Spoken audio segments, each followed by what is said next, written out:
दोस्तों, बड़ी खबर निकलकर सामने आ रही है। दुनिया में बढ़ते उथल पुथल के बीच तुर्की से बहुत बड़ा ऐलान।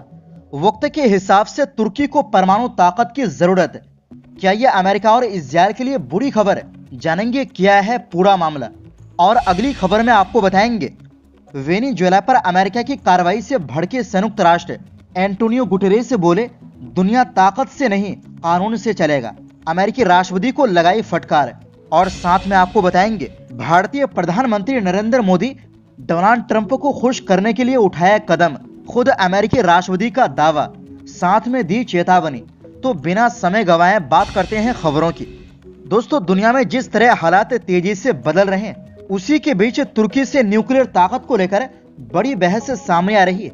आप सभी जानते हैं कि पिछले दिनों अमेरिका ने अंतर्राष्ट्रीय कानूनों की अनदेखी करते हुए वेनेजुएला के राष्ट्रपति को गिरफ्तार किया और वहां के तेल भंडार को लेकर भी दावे किए, यानी उन पर कब्जा करने का ऐलान किया। दूसरी तरफ मिडिल ईस्ट में इजरायल कभी भी कहीं भी हमला कर देता है, जिससे पूरा इलाका हमेशा तनाव में रहता है।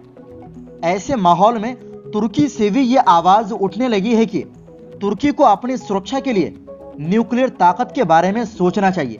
तुर्की उर्दू से जुड़े सोशल मीडिया अकाउंट पर एक पोस्ट तेजी से वायरल हो रहा है, जिसमें कहा गया है तुर्की को परमाणु ताकत हासिल करनी होगी। हम ऐसे दौर और ऐसी दुनिया में जी रहे हैं जहां ये महसूस होता है कि तुर्की के लिए परमाणु शक्ति कितनी जरूरी हो गई है। इस बयान को उजनूर सेरीन नाम के एक तुर्की पत्रकार से जोड़ा जा रहा है।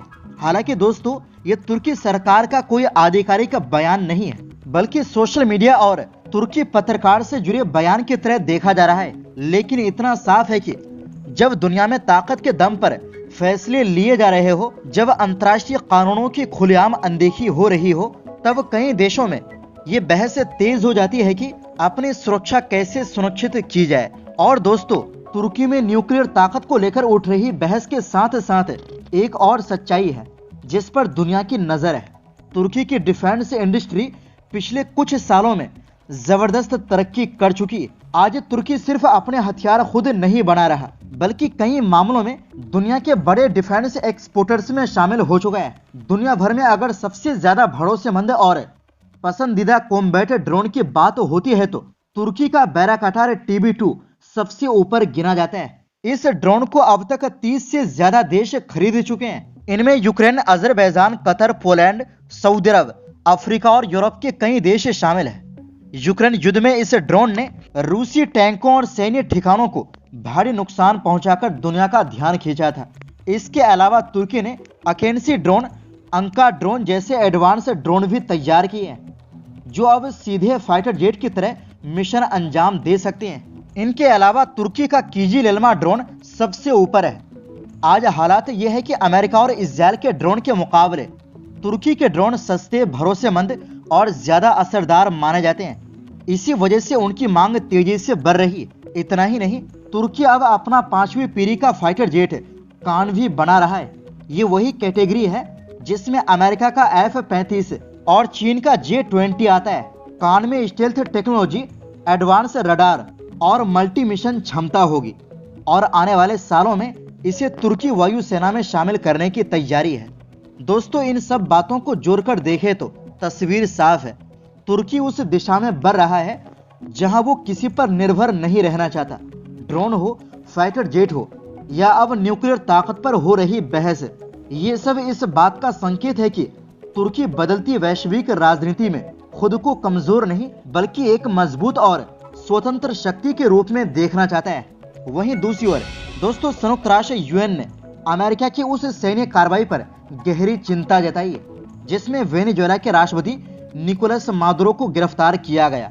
दरअसल सोमवार को संयुक्त राष्ट्र प्रमुख ने साफ कहा कि इस कार्रवाई में अंतर्राष्ट्रीय कानून का सम्मान नहीं किया गया, जो पूरी दुनिया के लिए चिंता की बात है। वेनेजुएला पर बुलाई गई आपात बैठक में संयुक्त राष्ट्र महासचिव एंटोनियो गुटेरेस का संदेश UN की under secretary general rosemary DiCarlo ने पढ़कर सुनाया।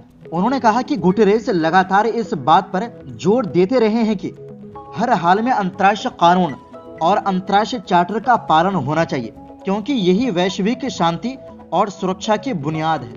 गुटेरेस ने अपने बयान में कहा कि उन्हें इस बात की गंभीर चिंता है कि 3 जनवरी को हुई अमेरिकी सैन्य कार्रवाई में अंतर्राष्ट्रीय कानून के नियमों को नजरअंदाज किया गया। संयुक्त राष्ट्र प्रमुख ने याद दिलाया कि यूएन चार्टर साफ तौर पर किसी भी देश की संप्रभुता, राजनीतिक आजादी और क्षेत्रीय अखंडता के खिलाफ बल प्रयोग या धमकी देने से रोकता है। उन्होंने कहा कि अगर दुनिया में स्थिरता और शांति बनाए रखनी है तो सभी देशों को इन नियमों का पालन करना ही होगा। गुटेरेस ने यह भी कहा कि अंतर्राष्ट्रीय शांति और सुरक्षा तभी कायम रह सकती है जब संयुक्त राष्ट्र के सभी सदस्य देश चार्टर की हर शर्त का सम्मान करें। मौजूदा हालात को उलझे और संवेदनशील बताते हुए उन्होंने कहा कि ऐसे समय में सिद्धांतों से समझौता नहीं किया जाना चाहिए। उन्होंने जोर देकर कहा कि कानून का राज ही सबसे ऊपर होना चाहिए, न कि ताकत का इस्तेमाल। उन्होंने ये भी कहा कि अंतर्राष्ट्रीय कानून में नशे की तस्करी, संसाधनों को लेकर विवाद और मानवाधिकार जैसे मामलों से निपटने के लिए पहले से ही कानूनी रास्ते मौजूद हैं। इसलिए किसी भी देश को सीधे सैन्य कार्रवाई का सहारा नहीं लेना चाहिए। ये आपात बैठक वेनेजुएला के अनुरोध पर बुलाई गई थी, जिसे चीन और रूस का समर्थन भी मिला। वेनेजुएला ने 3 जनवरी को आधिकारिक तौर पर संयुक्त राष्ट्र से इस मुद्दे पर दखल देने की मांग की थी। कुल मिलाकर संयुक्त राष्ट्र का संदेश साफ है, अमेरिका की ये कार्रवाई पूरी तरह गैर कानूनी है। वहीं दूसरी ओर दोस्तों, अमेरिकी राष्ट्रपति डोनाल्ड ट्रंप ने एक बार फिर भारत को लेकर कड़े तेवर दिखाए हैं। वेनेजुएला पर कार्रवाई के बाद चर्चा में आए ट्रंप ने सीधे तौर पर भारत को व्यापारिक मोर्चे पर चेतावनी दी। उन्होंने साफ किया कि यदि भारत रूस से कच्चा तेल खरीदना जारी रखता है तो उस पर टैरिफ और अधिक बढ़ाया जा सकता है। हालांकि ट्रंप ने प्रधानमंत्री नरेंद्र मोदी की व्यक्तिगत रूप से प्रशंसा करते हुए उन्हें एक अच्छा इंसान बताया, लेकिन राष्ट्रीय हितों और व्यापारिक नीतियों के मामले में उन्होंने किसी भी तरह की रियायत न देने के संकेत दिए हैं। राष्ट्रपति डोनाल्ड ट्रंप ने भारत के रूस से तेल आयात कम करने को लेकर बयान दिया है। ट्रंप ने कहा है कि भारत ने यह फैसला उन्हें खुश करने के लिए लिया। ट्रंप ने कहा, वो मुझे खुश करना चाहते थे। प्रधानमंत्री मोदी बहुत अच्छे इंसान हैं। वो जानते थे कि मैं खुश नहीं था, इसलिए मुझे खुश करना जरूरी था।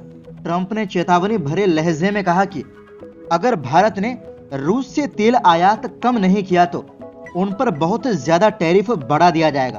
ट्रंप की यह रणनीति भारत को रूस से दूर करने और अमेरिकी ऊर्जा बाजार की ओर मोड़ने की एक कोशिश के रूप में देखी जा रही है। अगस्त 2025 में ट्रंप प्रशासन ने पहले ही भारत पर 50% का भारी टैरिफ लगा दिया था। अमेरिकी राष्ट्रपति डोनाल्ड ट्रंप की हालिया चेतावनी ने भारत अमेरिका के कूटनीतिक गलियारों में हलचल तेज कर दी। ट्रंप का यह बयान ऐसे समय में सामने आया है जब रूस भारत का सबसे बड़ा तेल आपूर्तिकर्ता बना हुआ है। अमेरिकी प्रशासन का मानना है कि भारत सस्ते रूसी तेल के जरिए अपनी अर्थव्यवस्था को लाभ पहुंचा रहा है, जो अमेरिका के भू राजनीतिक हितों के खिलाफ है। तो दोस्तों, फिलहाल के लिए इस रिपोर्ट में बस इतना ही। फिर मिलते हैं एक नई रिपोर्ट्स के साथ।